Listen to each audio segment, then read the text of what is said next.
Kembali lagi ya teman-teman di acara Ngopi Tipis, Ngobrol Pikiran dan juga Tipis-Tipis. Kali ini part 2, ketemu lagi dengan Nana ya. Nana kayaknya udah ada yang beda ya ini kayaknya. Alhamdulillah, tapi tetap sehat dan semangat pastinya menyambut teman-teman. Ya, Nana yang dulu bukanlah Nana yang sekarang gitu ya.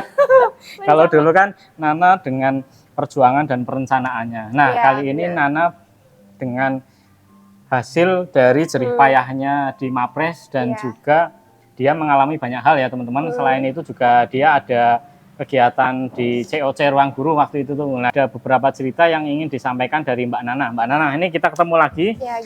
Dulu kan kita bahas perencanaan akan sejauh mana Mapresnya. Nah, ini Mapres dulu ya mungkin ya? Boleh, Kak. Dulu kamu cerita akan mengarah ke yang nasional ya? Iya. Nah, ini kebetulan kemarin jadi nggak tuh nasionalnya? Iya, jadi alhamdulillah udah nasionalnya udah berjalan. Kemarin di bulan Juli ya, di tanggal 24 sampai 27 atau 28 Juli itu dilaksanakan di Gorontalo, Kak. Oh, Gorontalo. Universitas Negeri Gorontalo. Jadi benar-benar kita dari UGM itu ada 2. Kebetulan aku yang mewakili sarjana sama temanku Elsa itu dari diploma. Kita berangkat tuh dari terus ditemenin sama juri-juri dan juga diwakili dari dosen-dosen UGM gitu kan. Jadi kita didampingin lah sama beliau-beliau itu, dan di sana alhamdulillah kita ada karantina juga 4 harian gitu di sana sama mapres-mapres dari berbagai universitas di Indonesia. Terus alhamdulillahnya pas di penganugerahan juga nggak nyangka sebenarnya sih diamanahin jadi juara 2 nasional gitu. Iya, jadi karena memang sebelumnya itu banyak lah ups and downs-nya gitu yang aku juga sempat ngerasa burn out banget gitu, karena pas masa proses persiapan ke nasional itu juga aku emang lagi ada summer exchange di NUS. Jadi emang persiapannya bisa dibilang pada saat itu aku ngerasa kayak agak kurang sebenarnya. Tapi ya alhamdulillah ya mungkin udah rezeki dan dikasih gitu. Tapi waktu itu juga beririsan juga dengan kegiatan COC waktu itu ya? Iya, benar-benar. Jadi emang banyak banget timeline-nya itu dalam satu waktu yang bersamaan gitu. Jadi COC dulu, setelah COC itu aku exchange dulu, baru Pilmapres. Nah ya, makanya kan kemarin aku ngikuti si Nana di YouTube tuh. Kan kayaknya dia udah lolos terpilih ke yang selanjutnya di COC-nya tuh. Nah, terus kok mengundurkan diri karena ada alasan suatu hal akademik gitu. Aku japri lah, nah kenapa kok mengundurkan diri kayak gitu? Sebenarnya emang pas awal-awal ya Kak, itu emang lumayan heboh juga sih. Apalagi yang udah support aku kan di awal-awal tuh juga pastinya kecewa adalah aku nggak lanjut tahap selanjutnya. Tapi aku juga kemarin tuh nggak nyangka karena kemarin tuh jadwalnya itu bentrok sama pelatihan aku Pilmapres di tingkat wilayah ya di Provinsi Jogja, karena kan kita tuh ada tahapannya ya, setelah di tingkat univ tuh harus ke jenjang provinsi. Nah di tingkat provinsi SDIY ini emang itu tuh pelatihannya itu wajib diikutin sama semua yang juara. Harus hadir offline ikut pelatihannya, mungkin sebagai pertimbangan mereka untuk merekomendasikan kita ke tingkat nasional. Jadi kalau kemungkinannya kalau kita nggak ikut pelatihan, nah nanti tuh bisa ibaratnya chance untuk ke nasional tuh bakal kecil. Karena yang punya wewenang untuk merekomendasikan itu kan dari penyelenggara LLDikti ya namanya. Kayak lembaga tinggi perguruan tinggi gitu lah. Jadi karena menurut aku memang ajang Pilmapres ini juga cukup krusial dan bergengsi juga gitu, apalagi buat kampus aku, dan aku kan udah mewakili UGM. Jadi pastinya pressure-nya beda gitu kan kalau udah mewakili nama kampus juga. Walaupun sama sih COC juga kita kan bawa nama kampus. Cuman pastinya beda lah. Jadi akhirnya karena jadwal yang keluar itu jadwal pelatihan. Cukup mepet keluarnya, dan itu tuh juga udah mepet keluarnya dan wajib datang, tapi itu bentrok sama kegiatan aku di COC. Akhirnya aku nggak bisa sampai beres gitu pas kemarin proses syuting kayak gitu. Jadi kayak akhirnya mau nggak mau di tengah-tengah aku harus balik ke Yogyakarta. Beberapa aku dari Jakarta tuh langsung balik ke Jogja dan itu tuh langsung banget pelatihan. Jadi aku nggak tidur, itu aku habis jet lag kayak baru tidur kayak sejam apa 2 jam tuh langsung pelatihan yang kayak bener sampai sore. Sampai jam 6 kalau nggak salah itu. Jadi bener-bener itu capek banget juga ya, tapi ya ngantuk juga gitu kan dari materi dari pagi sampai sore. Cuman ya nggak apa, itu jadi bumbu-bumbu perjuangan hidup. Itu kan berarti harus ada karantina ya berarti? Kemarin kita cuma 1 hari doang sih pelatihannya. Tapi harus datang offline. Harus datang offline gitu. Dari pagi emang sampai sore. Ya, ini mungkin seharian. Ya ini mungkin teman-teman yang dari fansnya Nana ya terjawab ya. Kenapa kok Nana kemarin dia tidak lanjut di COC Maaf mundur? ya teman-teman. Maaf ya ini ya. Ya semoga bisa bertemu Ya. di kegiatan lainnya lah Oke, ya. oke, Walaupun oke. mungkin kemarin kayaknya nggak banyak scenes aku Ya. gitu kan, scene di sana. Tapi Ya, ya, ya. semoga ada di tempat lain gitu. Oke, oke. Ya, mungkin nanti harapannya bisa mewujudkan di tempat-tempat yang lain ya. Betul, Salah betul. satunya. Ini kemarin sebenarnya aku nggak nyangka ya Nana kok bisa juara 2 gitu ya. Iya. Padahal aku nyangkanya juara 1 gitu loh. Yang banyak Mapres. yang menyayangkan Ah, mungkin ya. ya. Oh ya. Tapi ya nggak Iya. apa-apa ya Nana ya. Nggak Alhamdulillah. apa-apa. Jadi kayak juara 2 itu kayak kesannya itu kayak Nanggung amat gitu. kan, Iya. kayak juara 1 enggak, tapi juga alhamdulillah kan Iya, top iya, 3 iya. gitu. Tapi di satu Oke, sisi oke. juga kemarin juga kayak ya aku sendiri pun juga ada lah kayak aduh sayang banget nih nanggung Iya, gitu kan nanggung satu amat lagi. gitu ya. Tapi ya aku juga maksudnya ngelihat yang juara 1 pun kemarin kan dari Udayana. Udayana. Aku pun lumayan kenal walaupun nggak kenal lama, tapi aku juga tahu gitu dia orangnya gimana dan aku pun ngerasa ya he deserve gitu Oke, untuk oke. juara itu karena Oke. emang dia juga sangat punya dedikasi yang tinggi terhadap community services dan lain-lain. Jadi aku ngelihat emang sebenarnya itu kita semua tuh benar-benar ya punya caranya masing-masing lah untuk menginspirasi Ya, ya.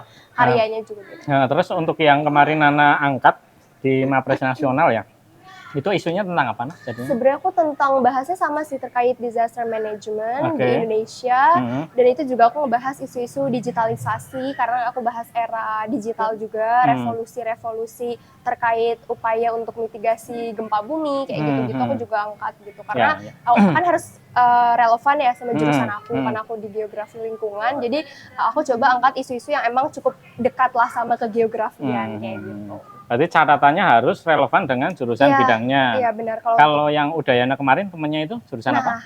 Aku kedokteran, tapi aku agak lupa juga sih dia bahas apa. Jadi kita juga kurang banyak nanya sih topik masing-masing. Iya, oke. Berarti memang ya mungkin jalur rezekinya untuk saat ini di peringkat 2 ya, tapi nanti bisa berdampak di hal yang lain gitu ya.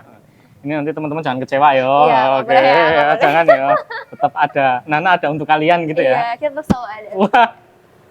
Nah, ngomong-ngomong ini kan kamu udah udah naik, udah turun juga enggak sih pada fase-fase yang mungkin dia ada jadwal yang bentrok dan juga harus dijalani itu secara kondisi kesehatanmu atau mentalmu itu down juga enggak? Ngalami juga enggak? Pasti ya, pastinya. Apalagi banyak banget sebenarnya kalau aku pun lagi sharing sama teman-teman tuh pasti yang ditanya tuh pertama terkait time management ya. Gimana sih Kak cara ngatur waktu dan lain-lain. Nah mungkin ini nanti bakal aku spill juga di sosial media aku ya tentang tips-tips ini. Tapi in general pastinya aku pernah dan mungkin bukan pernah lagi mungkin cukup sering lah mengalami hal-hal kayak bentrok jadwalnya atau kayak mungkin padat nih kayak kita udah ada agenda A, agenda B bahkan kadang-kadang juga sehari itu bisa ada 3 meeting, 4 meeting atau hal kayak gitu udah wajar gitu loh Kak.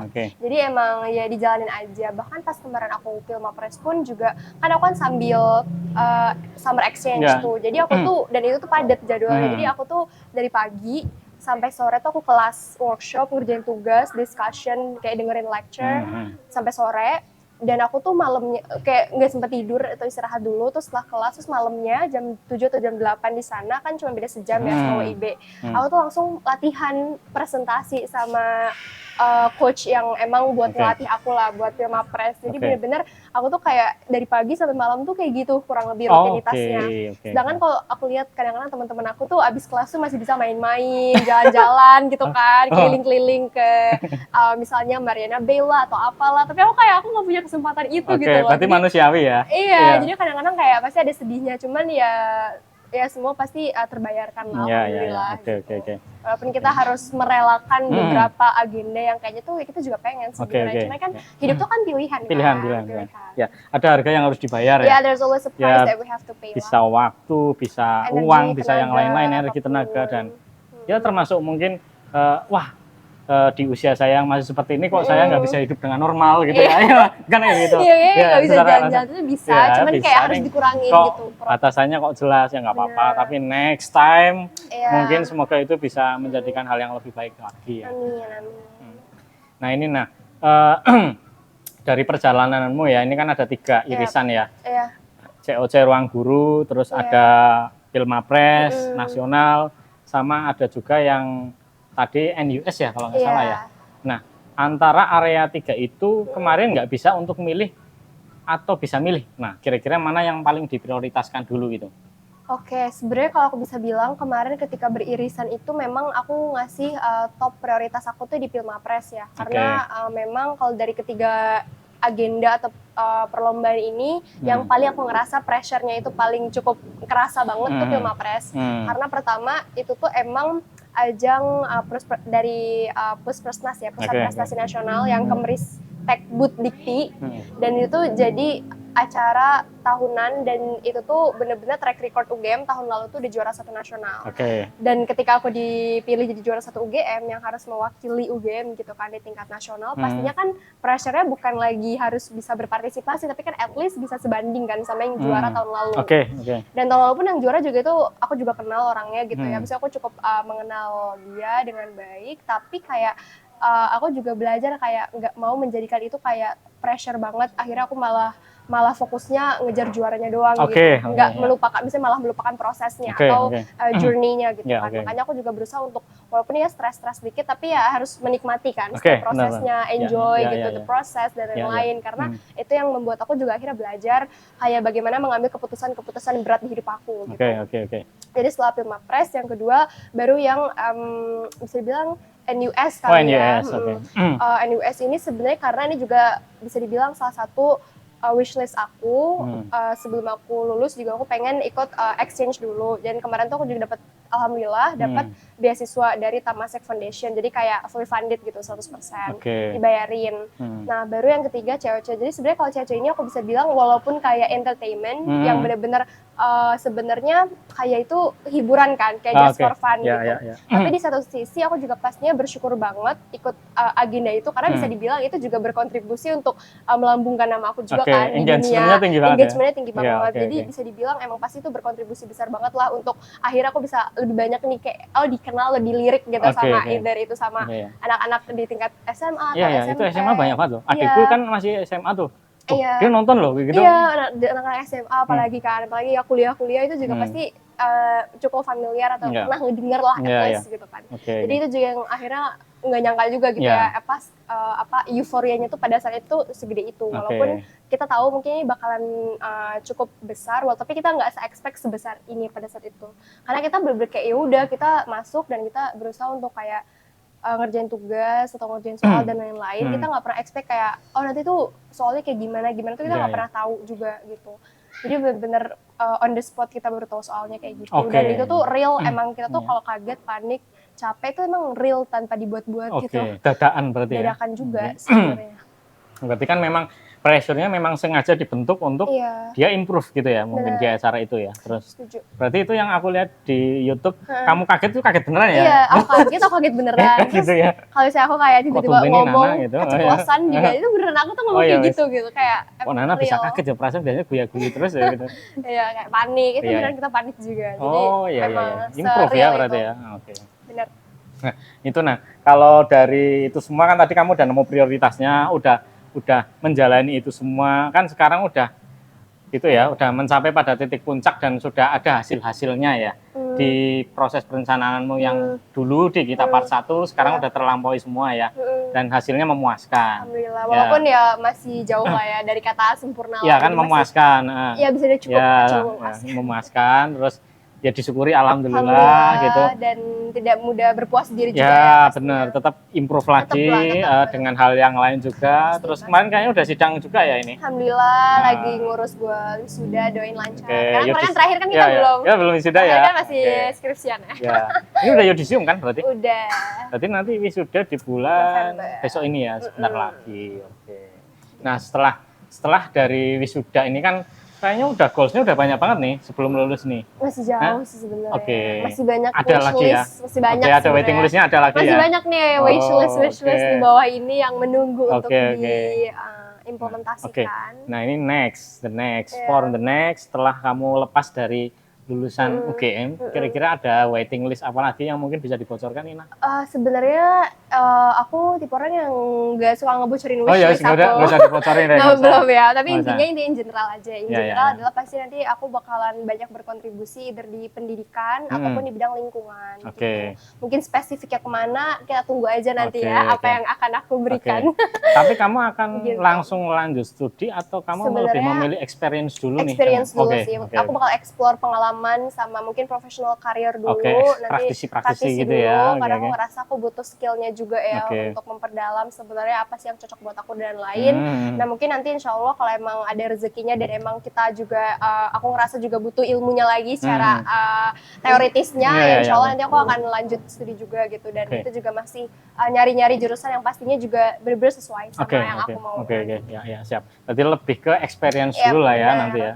Uji coba gitu. Kalau yang cocok sambil nanti bisa persiapan buat lanjut. Biasanya kan ada yang memang orang setelah lulus aku pokoknya idealisme harus lanjut dulu langsung, ada yang memang dia pengen nyari experience dulu. Gak ada yang salah juga ya, setiap ada yang salah, pilihan. Beda-beda. Dulu aku juga experience dulu gitu, jadi pilihan nggak apa-apa. Tapi biasanya kalau yang memilih experience dulu nanti jalurnya malah ilmunya lebih dalam di situ. Iya, karena kita udah kecebur dulu gitu. Ya, journey-nya dapet. Dapat. Ya, karena aku juga nggak mau sih nanti walaupun ngambil studi lanjutan buat S2 ataupun S3 apapun itu, maksudnya tuh praktikalnya kurang gitu. Jadi aku takut nanti malah ketika lulus itu aku ngerasa malah skill yang sebenarnya dibutuhin itu malah kurang. Jadi aku pengennya bener-bener ketika aku mau ngambil S2 pun aku tahu bener-bener apa yang mau aku implementasikan setelah lulus nanti gitu.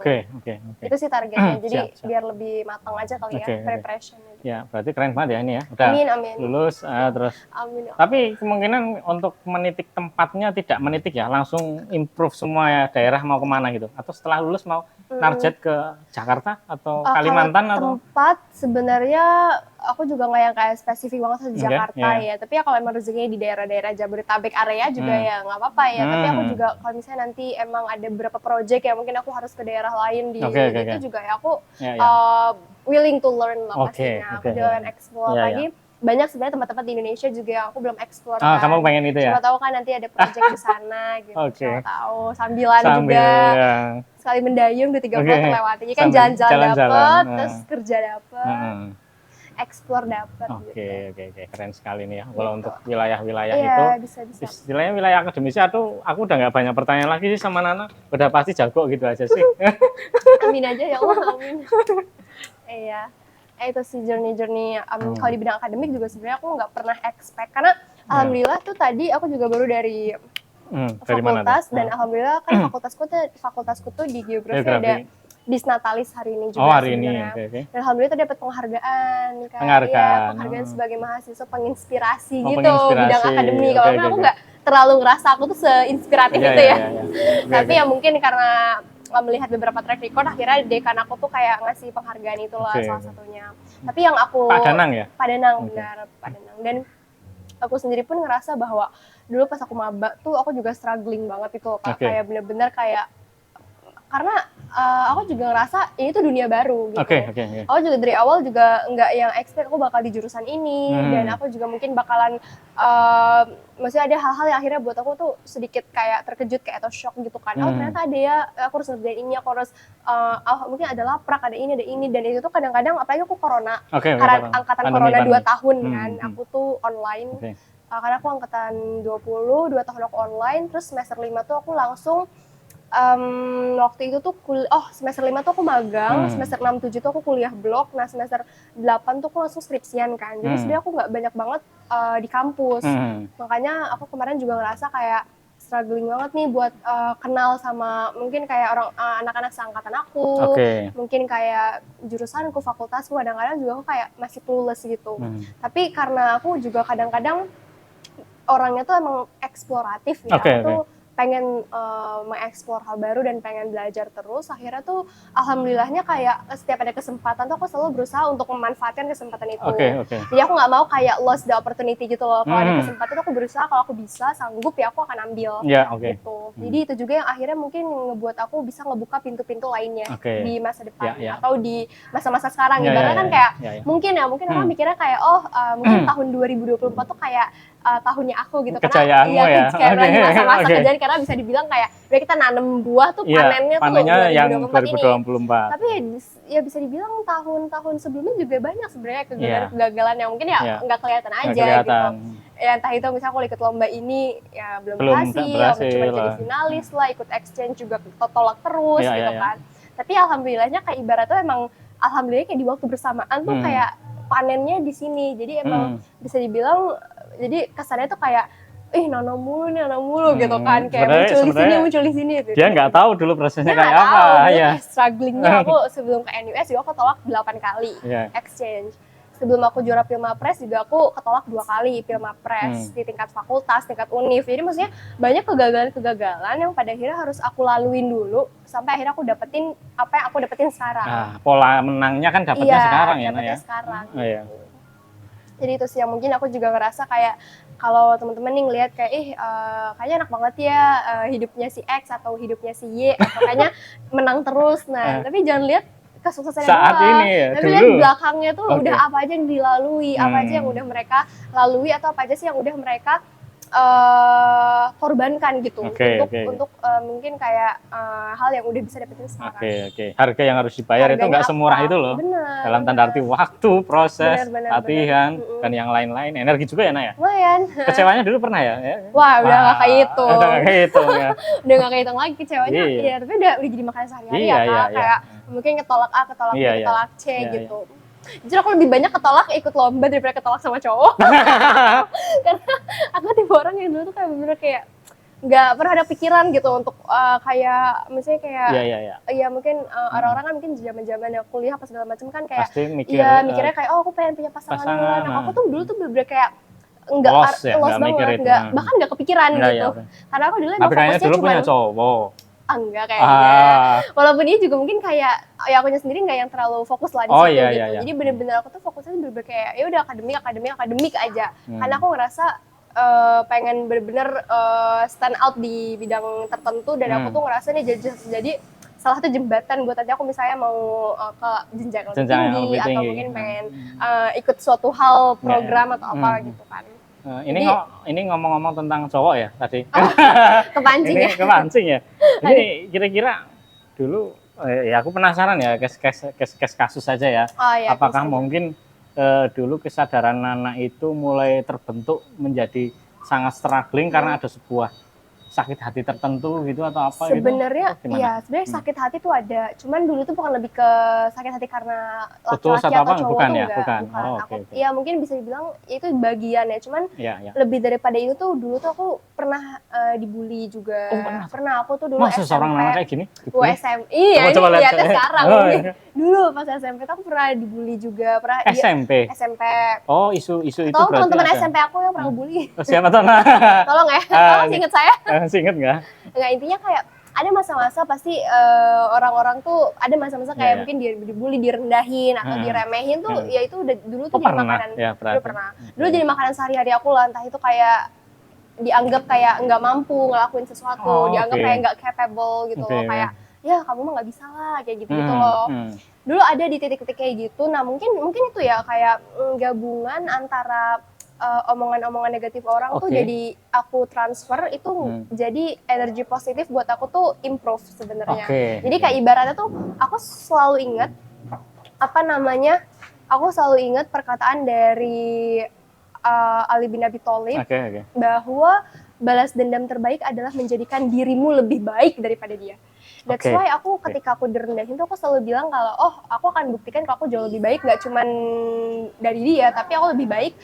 Tapi apa yang mereka omongin tuh salah gitu terhadap aku, kayak pendapat mereka tuh salah terhadap aku gitu. Jadi emang paling bener tuh udah didiemin aja dan buktikan aja dengan prestasi kita gitu. Yang pada akhirnya mereka pun akan sadar siapa gitu yang sebenarnya tuh memang deserve gitu terhadap suatu hal gitu.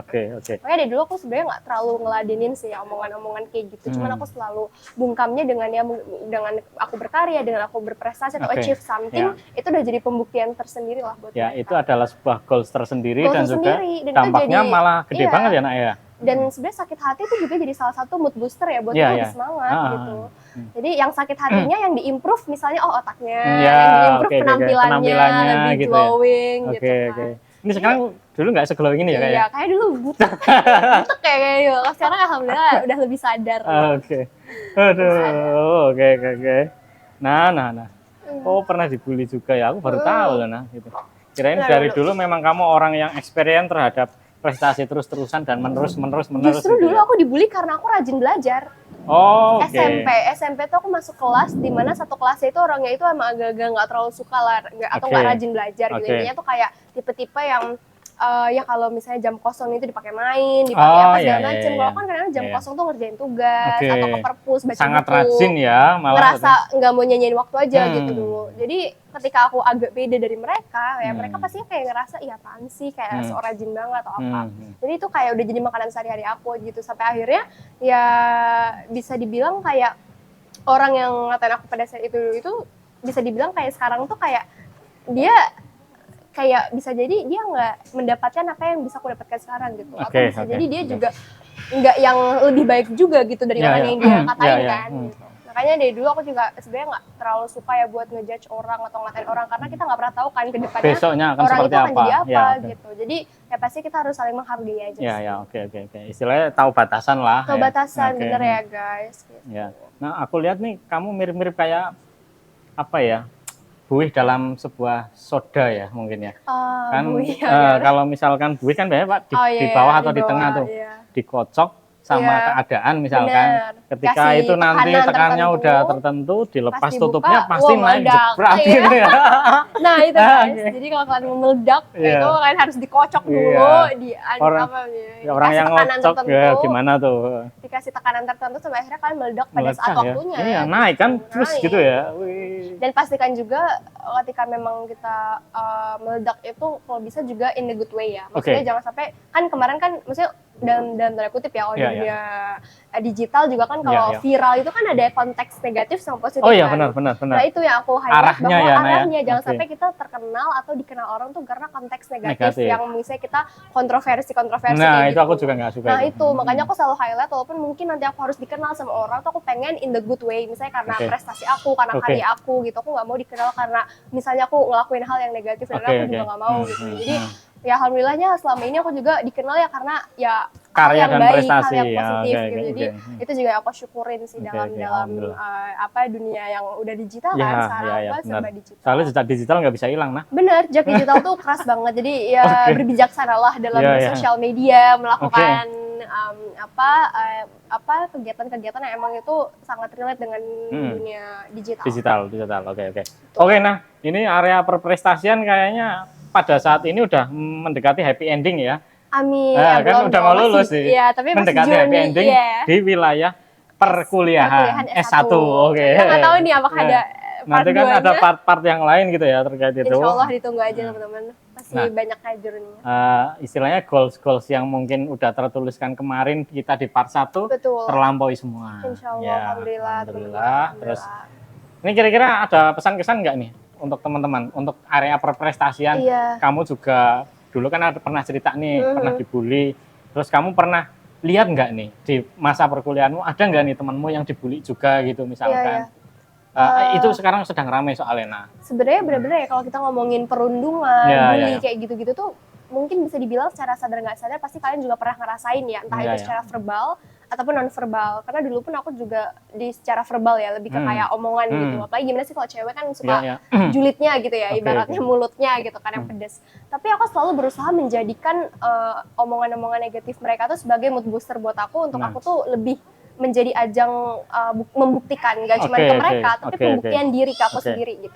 Kayak jadi bener-bener aku pengen buktiin kalau aku jauh lebih baik daripada mereka atau aku sendiri pun bisa loh ngelakuin itu dan aku bisa ngebuktiin ke diri aku sendiri kalau aku tuh maksudnya bisa mencapai hal-hal yang mungkin bagi mereka nggak mampu atau nggak bisa gitu. Jadi sebenarnya lebih ke ajang kita improve diri sih. Itu yang pertama. Yang kedua tuh jangan sampai kita tuh kalah sama keadaan. Misalnya kalau keadaan nge-pressure kita tapi kalian tuh lebih besar gitu, kayak you're bigger than you ever think gitu kan. Misalnya kamu tuh, misalnya masalah kamu segini, kamu terus lebih gede daripada masalah kamu gitu. Secara jadi, kesadaran. Secara kesadaran, secara pola pikir, secara kalian merespon masalah itu gitu kan. Jadi kita nggak bisa kontrol pendapat orang. Itu juga yang aku selalu tekankan. Ada hal-hal yang kita bisa kontrol, ada yang nggak bisa kita kontrol. That's why kita fokus ke hal yang kita kontrol aja. Misalnya kayak tindakan kita ke orang lain tuh bisa kita kontrol, respon kita terhadap masalah bisa kita kontrol. Tapi the way people think about us itu nggak bisa kita kontrol. Opini orang tuh kita nggak bisa kontrol. Jadi even mereka suka atau nggak suka sama kita, ya itu kita nggak bisa ngatur karena itu kita nggak punya kehendak, kita nggak punya hak untuk ngatur itu. That's why fokus aja ke hal yang bisa kita kontrol, ke pribadi kita lah. Omongan-omongan yang negatif yang itu sebenarnya nggak bermanfaat ya bisa dibilang kayak kalian tutup kuping aja, jangan dengerin gitu. seberusaha mungkin untuk cari lingkungan yang suportif dan kondusif buat kalian juga jadi tempat untuk cerita, untuk tempat diskusi. Jadi cari lingkungan yang bisa support kalian itu juga penting. Oke.